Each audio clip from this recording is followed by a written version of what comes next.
Max Verstappen gets under the skin of top drivers. Max Verstappen found himself at the center of a lot of controversy following the Belgian Grand Prix for a series of incidents with other drivers.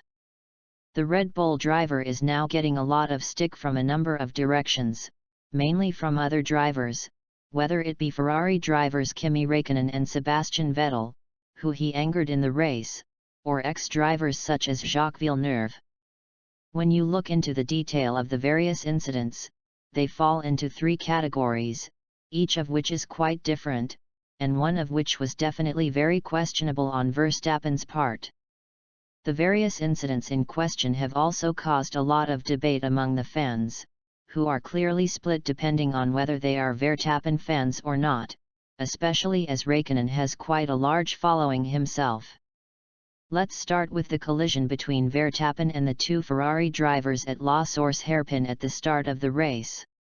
That corner has historically always had someone trying to go down the inside, and it always pinches up in concertinas at the apex.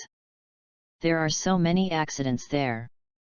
The start is always tricky at Spa because the grid is on a slight uphill slope, whereas all your practice starts are done on the pit lane exit, which is downhill.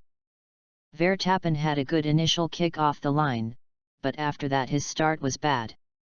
He lost places to both Ferraris. He moved to the inside of Raikkonen approaching the first corner, which was a legitimate maneuver, but it was always going to be a reducing gap, and it was always going to require the assistance of Raikkonen and Vettel on the outside for it to come off.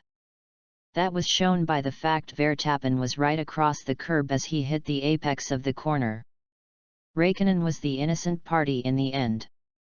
He was pinched from the inside, with Verstappen trying to squeeze by, and from the outside, with Vettel coming across not realizing that, because Verstappen was there, Raikkonen could not take a normal line. Ultimately, it was just one of those things, 3 into 1 does not go. So it was not Verstappen's fault, as such. It was a racing incident more than anything else. Having said that, the question I have is, did he need to do it? He had lost the start.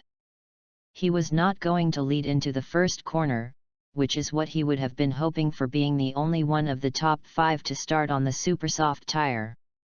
The others were all on the soft, so Verstappen was always going to have to pit much earlier than the rest anyway. He was going to be in the pits in about 4 laps time to change tires. Was he trying to recover ground that was already gone? In hindsight, you would probably say he did not need to make that particular maneuver and take that risk. Verstappen had a series of incidents at Les Combes, the chicane at the end of the long straight, as he battled with other drivers, Vettel, Raikkonen, and Force India's Sergio Perez. He did not give them much room, he squeezed them wide. But they were trying to go around the outside, and if you do that there is always a risk you will run out of road. Yes, the maneuvers were hard. They were definitely not polite. But this is racing, and if you go around the outside, you're not going to get all the room you might like.